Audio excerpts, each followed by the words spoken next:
다운타운을 가실 때 보면은 구걸하는 사람들 많잖아요. 홈레스 피플들이 이 추운 날씨에 구걸하기도 하고, 아니면은 좀 황당한 케이스는 다운타운에 가면은 한 젊은 청년들 몇 명이 우르륵 몰려와서 갑자기 차 윈도우를 이렇게 닦고요. 그러면서 강제적으로 돈을 요구하는. 여러분, 어떤 사람에게 돈을 주고 싶으세요? 강제로 와서 막 무섭게 하는 친구들에게 돈을 주고 싶으세요? 아니면은 너무너무 힘들고 초췌해 보이는 구걸하는 그런 홈레스 피플에게 돈을 주고 싶으세요? 돈을 주고 싶은 사람은 구걸하고 있는 사람인데 돈을 줘야 될 수밖에 없는 상황은 젊은 사람일 수도 있을 것 같아요. 제가 왜 이런 이야기를 하냐면, 여러분 복음에 대해서 여러분은 어떠한 마음을 갖고 계세요? 내가 하나님 앞에 나간다라는 것, 여러분이 하나님 앞에 기도한다라는 어떠한 마음으로 하나님 앞에 나가고 하나님 앞에 기도하세요? 저는 그리스도인으로 이 땅에 살아갔을 때 가장 놓치고 있는 부분이, 우리가 하나님의 복음을 쟁취하려고 한다는 생각을 가질 때가 참 맞는 것 같아요. 어떻게 보면 젊은 친구들이 윈도우 앞에서 막 닦고, 더러운 걸로 닦고 돈을 요구하는 것처럼, 어떻게 보면 우리의 인생을 살아가면서 하나님 앞에, 하나님 내가 교회 나왔으니까요, 하나님 내가 헌금했으니까요, 하나님 내가 봉사했으니까요, 하나님 내가 이만큼 했으니까 하나님 나한테 복 내놓으십시오라고 우리 하나님 앞에 협박할 때가 종종 있는 것 같습니다. 과연 그런 협박을 하는 우리의 모습 속에서 하나님의 은혜를 깨달을 수 있을까요?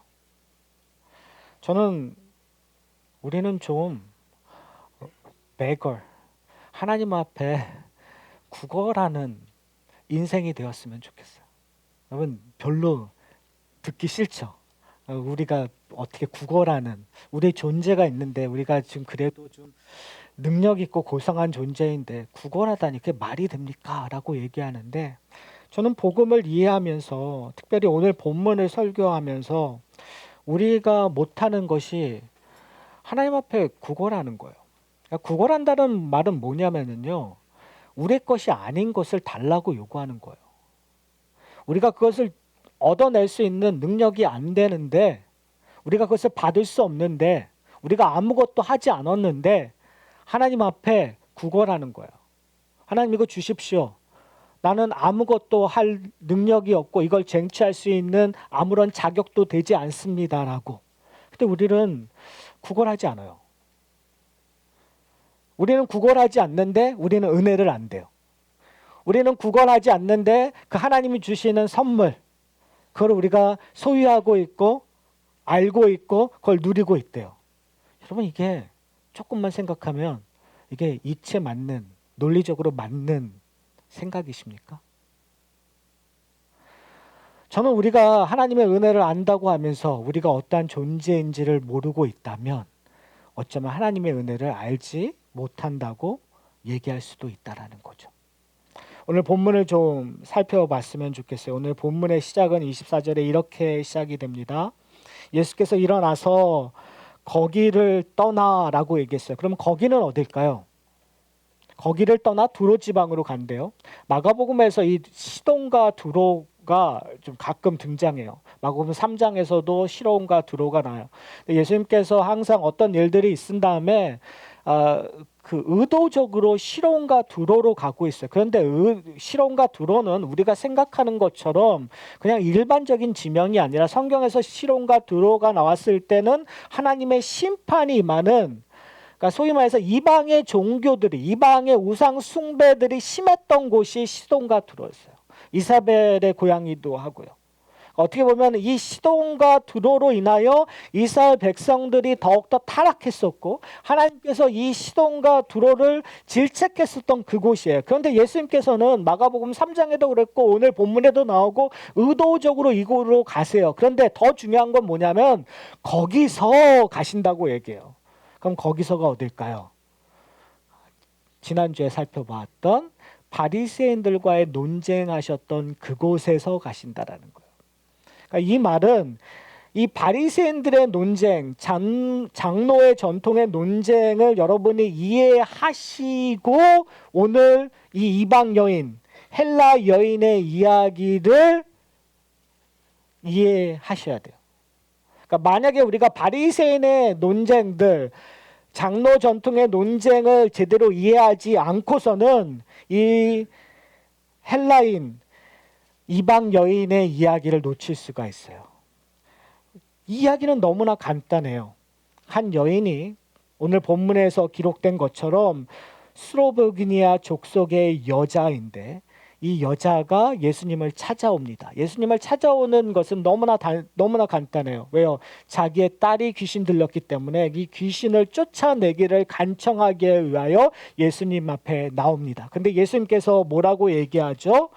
오늘 본문만 보면은 참 이상해요. 27절에 이렇게 얘기해요. 자녀로 먼저 배불리 먹게 할지니 자녀의 떡을 취하여 개들에게 던짐이 마땅하지 아니하니라. 여러분, 자녀는 누구고 개는 누구일까요? 자녀는 이스라엘 백성들이에요. 개는 누구일까요? 이방인이에요. 왜냐면은 이스라엘 백성들이 이방인들을 표현했을 때 개라고 표현을 했기 때문에 그래요. 자, 그러면 이 말은 우리가 알고 있는 예수님의 그 언어와 약간 좀 틀린 것처럼 느껴지잖아요. 어떻게 이렇게 차별할 수 있지? 특별히 현대적인 사고로 이것을 읽으면 이게 되게 좀 위험한 이야기예요. 인종차별적인 이야기예요. 저는 오늘 본문을 읽으면서 이 여인의 마음은 어땠을까라는 생각을 하게 돼요. 이방인의 여인? 이 여인은 도대체 무슨 마음으로 예수님을 쫓아왔을까? 지금 이 여인의 마음은 어떠한 마음이었을까? 여러분, 성경에서 지금 마가복음 전체를 이렇게 보면서 이런 마음은 여기 처음 나오는 것이 아니에요. 지금까지 나왔었던 혈루병 앓는 여인의 마음이라든지 야이로의 마음이라든지 그렇죠. 병자들이 나올 때마다 그들이 예수님을 찾아왔었던 그 마음들은 다 똑같아요. 여러분이 지금 하나님 앞에서 갈급하고 있는 마음, 지금 여러분들이 하나님 앞에서 울며 울부짖고 있는 그 마음 별반 다르지 않아요. 어떻게 보면 인간의 가장 근본적인 이슈를 끌고 지금 하나님 앞에 나오고 있는 거예요. 예수님 앞에 나오고 있는 거예요. 그건 우리에게 누군가, 우리가 지금 아무리 얼굴이 정말 행복해요, 나한테는 아무런 문제가 없어요 라고 얼굴 표정을 짓고 있지만 대부분의 우리 성도님들은 다 그 주일날 특별히 다른 시간에는 몰라도 제가 개런티 하는데 주일 요 예배 한 시간은 항상 그런 표정을 지으세요. 난 행복해요. 나는 예수님이 계셔서 다 행복해요. 예수님 때문에 모든 것이 즐거워요 라고 하는 표정을 짓고 오시고 예배를 드리세요. 그런데 사실 우리의 이 마음 깊은 속에서는 뭔가 올라오잖아요. 그렇죠? 제 얼굴의 표정을 잘 보셨어야 돼요. 말할 수 없는 그 안타까움이, 절망이, 좌절이 늪처럼 우리를 쭉 끌고 들어가요. 거기에서 벗어나는 거 쉽지 않아요. 여러분, 그것이 뭔지 여러분이 아세요? 그 마음으로 여러분 예배에 나오십니까? 그 마음으로 여러분 기도하십니까? 내가 얻을 수 없고 내가 만질 수 없고 바로 그것을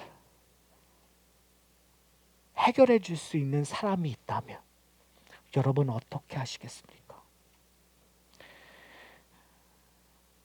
사랑하는 딸이 지금 귀신 들려서 엄마도 알아보지 못하고 어떠한 모습이든 정말 미친 모습으로 돌아다니고 있었을 때 그 엄마의 마음은 어땠을까요? 그런데 마가복음 3장에 보면은요, 아주 절묘한 구절들이 와요. 마가복음 3장에 보면 한쪽에서는 바리새인들과 헤롯 땅의 사람들이 예수를 죽이려고 하더라고 얘기를 해요.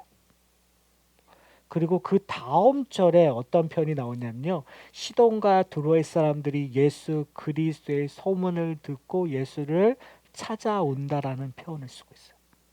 그러니까 마가는 지금 의도적으로 두 부류를 우리에게 보여주고 있는데, 한 부류는 바리새인과 헤롯 땅은 바로 예수님이 얘기하셨던 하나님의 나라, 병 고치는 거, 귀신 쫓는 그 모든 것을 보고도 궁극적으로 그들이 생각한 건 뭐냐면, 이 자가 하나님으로부터 온 자가 아니기 때문에, 그리고 우리의 전통을, 우리의 가르침에게 도전하기 때문에 우리가 그를 죽여야 된다는 쪽으로 결론을 내리고요.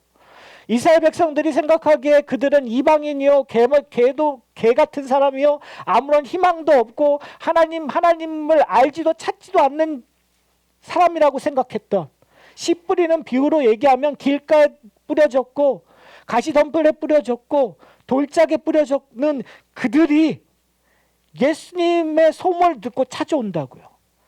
그 이야기가 오늘 본문의 이야기예요. 예수님의 소문을 듣고 쫓아왔습니다. 찾아왔습니다. 그래서 얘기하는 거예요. 예수님 좀 도와주세요. 우리 딸이 귀신 들려서 지금 이렇게 힘들고 있습니다.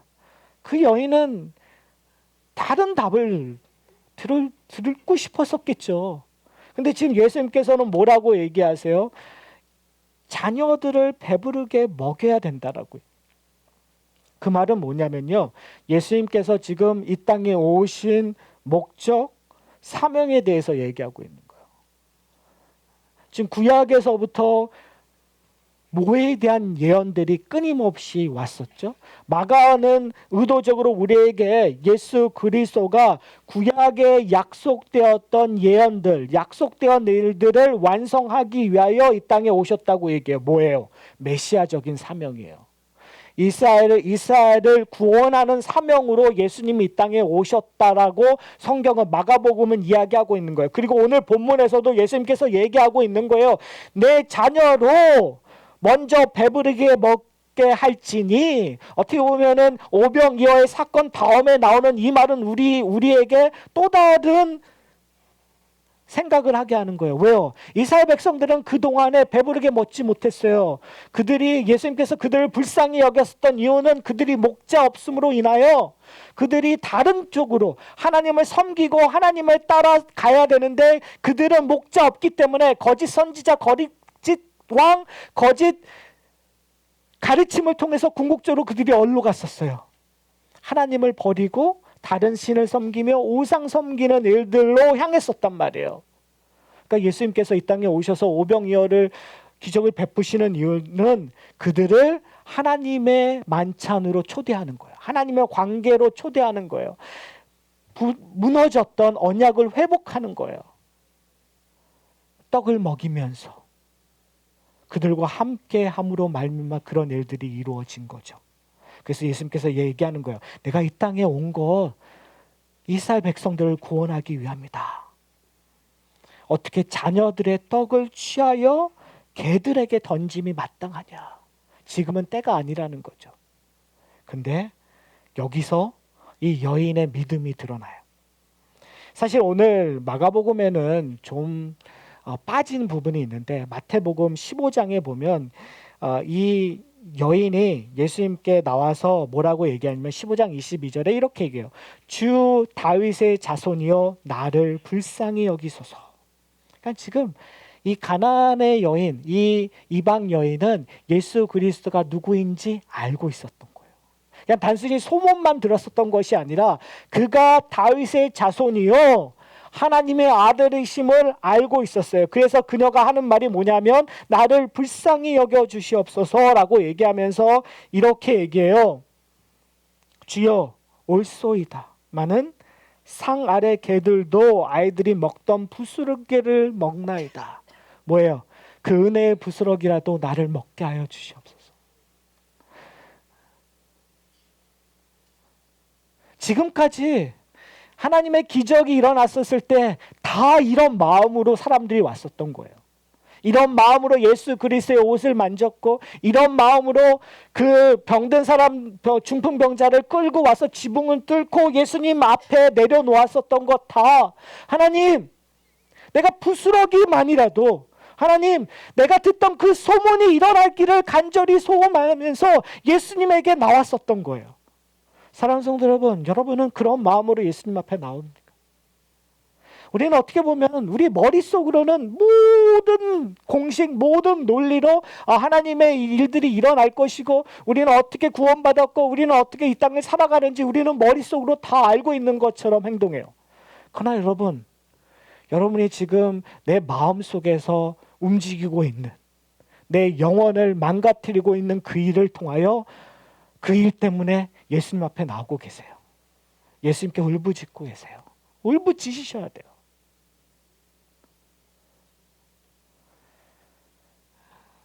목회를 하면서 가장 안타까운 건 뭐냐면 그냥 너무 즐겁게들 아무 고민 없이 살고 계시는 척 하실 때가 제일 힘들어요. 그냥 제 앞에서. 그러니까 목사 앞에서는 목사님 저 잘 살고 있어요. 목사님 저 아무런 걱정 없어요. 목사님 정말 행복해요. 하나님께서 다 축복해 주셔서 저는 모든 것이 다 행복해요. 목사님 걱정하지 마세요. 그 말을 들을 때는 앞에서는 그러세요. 감사하죠. 그렇지만 속으로 뒤로 돌아서 속으로는 가슴이 찢어져요. 기쁘지만은 않아요. 왜 그런지 아세요? 우리의 인생살이가 그렇게 쉽지는 않기 때문에 그렇거든요. 여러분, 애통한다라는 마음. 마태복음의 산상수훈에서 얘기하는 심령이 가난한 자, 마음이 가난한 자는 복이 있다라고 얘기했을 때 그 의미는 우리의 마음이 파탄되어 있기 때문에 그래요. 인간은 죄 안에 태어났었을 때 우리는 우리의 마음이 파탄되라는 것을 강력하게 부인해요. 우리는 괜찮아. 우리는 뭐든지 할 수 있어. 우리는 능력 있는 사람이야. 우리는 고상한 사람이야. 우리는 이런 일들을 다 견뎌낼 수 있어라고 우리는 자꾸 세뇌 교육받고 우리는 그것을 추구하는 것이 인생의 성공이라고 생각해요. 그러나 사실은 이 땅에서 태어나는 순간 우리는 좌절할 수밖에 없어요. 죽음 때문에 좌절할 수밖에 없어요. 죽음이라는 열차에 탔기 때문에 우리는 그 순간 좌절할 수밖에 없어요. 여러분 한번 생각해 보세요. 이 코로나 바이러스가 우리한테 지금 어떠한 문제이죠? 어떻게 냉정하게 얘기하면 별반 그렇게 와닿지 않는 얘기일 수 있어요. 그런데 벌써 캄보디아 선교는 캔슬됐어요. 우리는 공포감에 있는 거예요. 앞날의 불확실 때문에. 1%라도 나에게 문제가 있다면 그것을 캔슬할 수밖에 없는 것이 우리의 본능이에요. 본성이에요. 왜요? 그건 우리의 연약함이기 때문에. 여러분 사업도 그렇지 않나요? 여러분 장사 안 돼도 고민하시죠. 장사 잘 돼도 고민하세요. 종업원이 말 잘 들어도 고민하세요. 종업원이 말 안 들어도 고민하세요. 우리는 고민의 연속이에요. 왜요? 불확실성 때문에 그래요. 지금 잘 돼도 다음에 잘 안 될 거라는 불확실성 때문에 어떻게 준비해야 될지를 고민하고 있는 거예요. 왜요? 우리는 미래를 컨트롤할 수 있는 힘이 우리에게 없기 때문에 그래요. 그런데 왜 여러분 잠참고 계세요? 그런데 왜 여러분 가만히 계세요? 성경은 우리에게 얘기하고 있는 것은 뭐냐면 이 미래를 주관하시고 우리의 모든 것을 주관하시는 분이 하나님이라고 얘기하세요. 그리고 그 하나님의 관계를 회복하기 위하여 예수 그리스도를 보내주셨고 오병이의 기적처럼 그 기적이 완성되었기 때문에 이제 예수 그리스도 안에 있는 사람들은 하나님과 교류할 수 있고 하나님으로부터 은혜와 평강을 누릴 수 있다고 얘기하고 있는데 우리는 그것을 머리로 알고 있는데 왜 여러분 가만히 계세요? 이 이야기는 저의 이야기예요. 제가 목사임에도 불구하고 이렇게 설교함에도 불구하고 제 인생을 돌아보니까 가만히 있더라고요. 힘들고 막막하고 답답한 건 알겠는데 가만히 있더라고요. 기도하지도 않고 하나님 앞에 내려놓지도 않고 하나님 앞에 다가서지지 않고 가만히 있더라고요. 여러분, 이것을 야고보서로 얘기하면 행함이 없는 믿음이에요. 제가 왜 이렇게 다구칠까요? 설교를 하면서 저에게 다구치고 싶어서, 저에게 향한 하나님의 도전이기 때문에 그렇습니다. 사랑하는 성도 여러분, 이 여인이 왜 이렇게밖에 얘기할 수밖에 없었을까요? 아니, 왜 이렇게 얘기하는 그 믿음을 가졌을까요? 그것은 복음이 갖고 있는 파워 때문에 그래요. 이것은 복음이 갖고 있는 능력 때문에 그래요. 이 여인의 믿음이 강해서가 아니라 복음이 갖고 있는 능력 때문에 그래요. 여러분, 여호수아서 2장에 기록된 사건을 여러분 아십니까? 이스라엘 백성들이 이제 가나안 땅을 정복하기 위해서 여리고 성 앞으로 가요. 근데 이제 정탐꾼을 보내죠. 근데 그 정탐꾼이 기생 라합의 집에 숨게 돼요. 근데 기생 라합과 이 정탐꾼하고 얘기하는 그 과정 속에서 오늘 본문이 얘기하고 있는 이야기와 상당히 유사한, 도대체 믿음이라는 것이 무엇인가라는 것들을 저희가 유추해낼 수 있을 것 같아요. 여호수아서 2장을 한번 볼게요. 제가 9절서부터 8절서부터 제가 읽을게요. 하나님의 말씀입니다. 또 그들이 눕기 전에 라합이 지붕에 올라가서 그들에게 이르러, 여기서 그들이라는 것은 정탐꾼들이에요.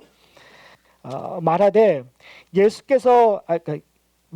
여호와께서 이 땅을 너에게 주신 줄 내가 아노라.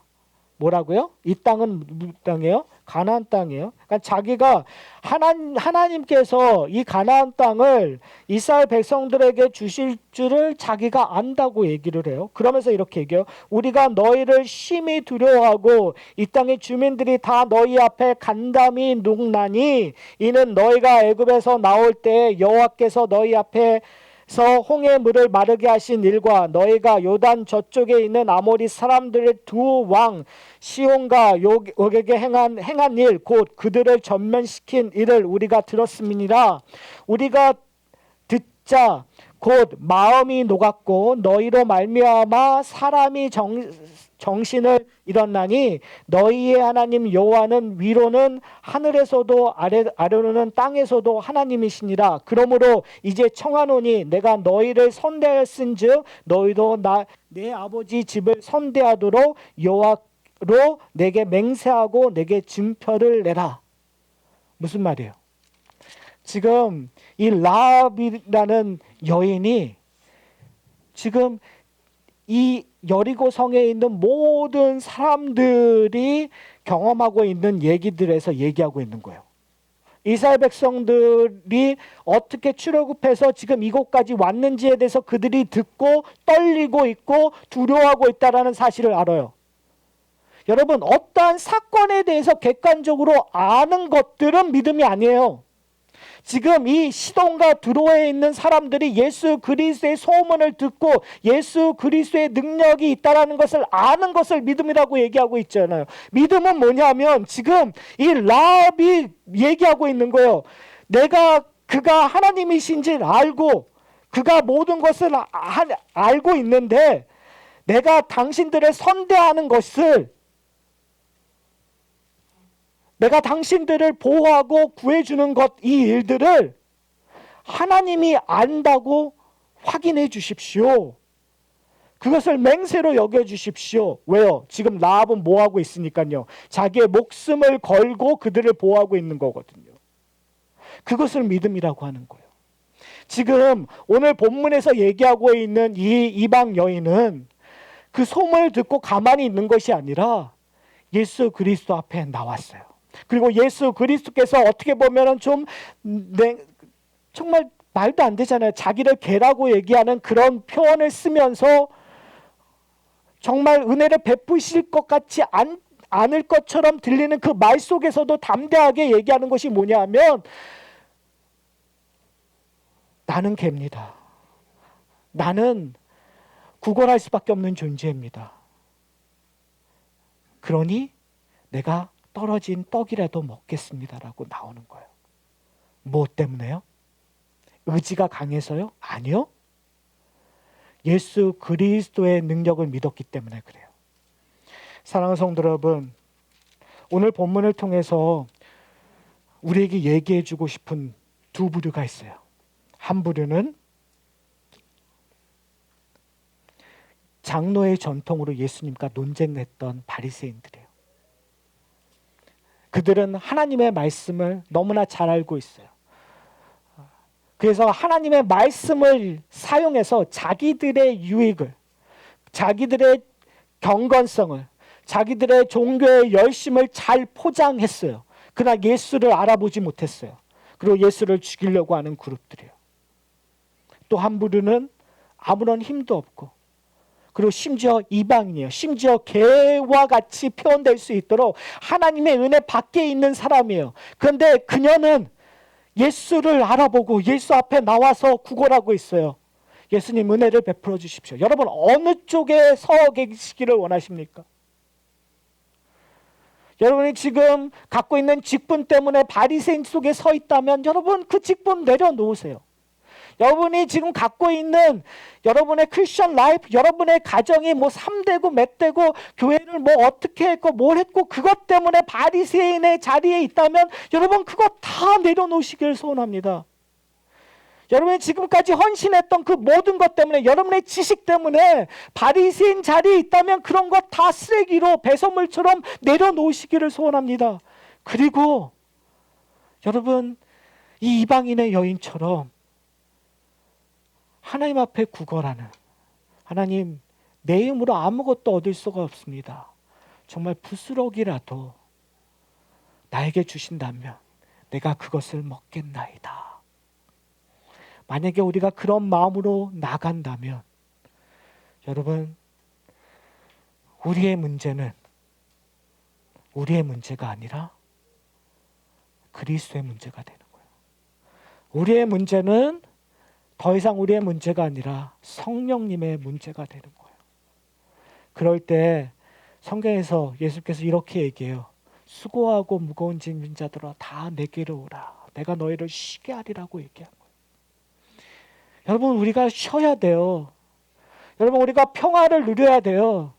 여러분 우리가 좀 담대해져야 돼요. 근데 그 담대함을 우리가 뭔가 변해서 될 수 있다고 생각하시면 안 돼요. 우리는 그렇게 할 수가 없어요. 그건 누구에게 맡겨야 되냐면 그리스도에게 맡겨야 되고 성령께 맡겨야 돼요. 내 짐을 지고 가시겠다고 약속하신, 너의 멍에는 가볍다고 얘기하시는 그 예수와 함께 멍에를 메셔야 돼요. 그럴 때 놀라운 일들이 일어날 거예요. 그럴 때 이 여인의 딸이 귀신이 나가고 편안한 잠을 잘 수 있는 것처럼 우리의 삶 속에서도 우리의 고통과 고난과 어려움들이 한순간 없어지고 예수 그리스도로 말미암아 주는 평강을 누릴 거예요. 그런데 그 일들을 하기 위해서 여러분 우리가 해야 될 것은 뭐냐면 하나님과의 관계를 하나하나 맺어가는 거예요. 단순히 머리로만 알고 있었던 것이 아니라 그것이 마음으로 오고 그것이 우리의 손길로 오고 우리의 고백으로 오고 우리의 발끝으로 가서 고백되어지고 찾아되고 만나는 거예요. 사랑하는 성도 여러분, 저는 그런 일들이 이 하산학교의 공동체에 일어나기를 소원합니다. 오늘 아침에도 등록교인 성경 공부를 하면서 맨 마지막이니까 여러분 다 배우셨던 걸 거예요. 교회가 무엇인지에 대한 이야기를 저희가 했었어요. 교회라는 것은 그냥 개인들의 신앙들이 유지되는 곳이 아니에요. 교회라는 것은 공동체예요. 공동체라 함은 서로가 부딪히며 함께 만들어져 가는 거예요. 더군다나 새로운 교우가 오면 또 달라져요. 그러니까 교회라는 것은 끊임없이 새로워지는 거라고 저는 생각해요. 제가 목회 초창기 때 보면 저는 그런 생각을 안 했어요. 솔직히 말씀드리면.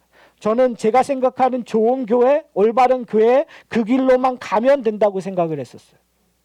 근데 목회를 하다 보면서 제가 배운 것들은 뭐냐면 우리는 그 길로 가기 위해서 과정들이 중요하다라는 걸 배우게 됐어요. 여러분, 우리는 새로운 분, 우리와 함께함으로 말미암아 늘 변할 거예요. 그런데 여러분, 변할 때에는 우리에게 고통과 어려움이 와요. 내가 내려놔야 될 것이 있고, 내가 다른 사람 것들을 수용해야 될 거 있고, 그리고 이 톱니가 제대로 굴러가기 위해서는요, 서로가 서로에게 깎여야 돼요. 깎일 때 아픕니다. 깎일 때 번거롭습니다. 깎일 때 부담스럽습니다. 깎일 때 답답합니다. 깎일 때 왜 이렇게 빨리 안 되지라고 조급해질 때도 많습니다. 근데 사랑하는 성도 여러분, 인내했으면 좋겠어요. 사랑했으면 좋겠어요. 그런 일들을 하기 위하여 우리를 불러주셨어요. 이제 설교를 마치려고 합니다. 우리는 다 그리스도의 좋은 복음의 소문을 들었어요.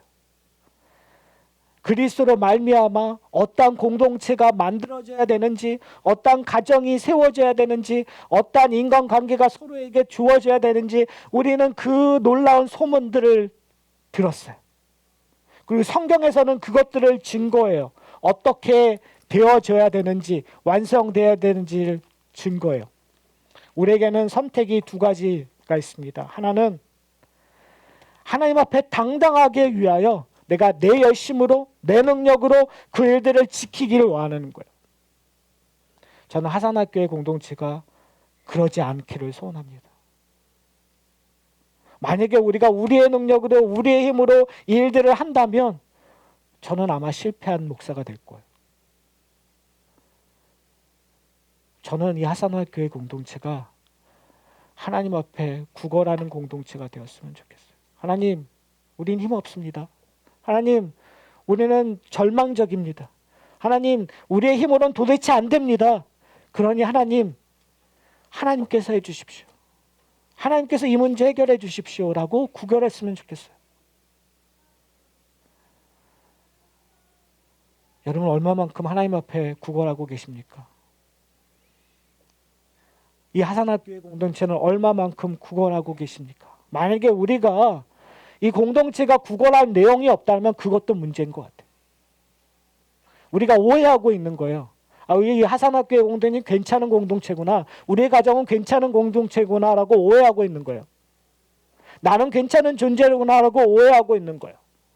저는 오해하지 않고 우리가 철저하게 하나님 앞에 우리를 만나고 우리를 돌아보고 우리의 힘으로 안 되는 걸 하나님 앞에 하나님 이 일들을 해 주십시오. 저는 개입니다. 개는 주인의 밥상을 차지하는 것이 아니라 주인의 밥상에서 떨어지는 것들을 먹고 그걸로 만족하는 것입니다. 만약에 우리가 그걸 안다면 여러분은 그 엄청난 은혜를 경험하게 되실 거예요. 그 떨어진 부스러기가 5,000명을 먹인 거예요. 떨어진 부스러기가 출애굽을 해서 홍해를 건넌 거예요. 떨어진 부스러기가 요한계시록의 표현으로 보면은 유황불, 불이 불타는 그 유리바다에서 건너 나오는 흰옷 입은 무리들 14만 4천 명의 사람들이 돼버리는 거예요. 저는 이 하산학교의 공동체가 그런 공동체가 되기를 소원합니다. 그런 일을 위하여 우리가 함께 기도하고 함께 하나님 앞에 나가는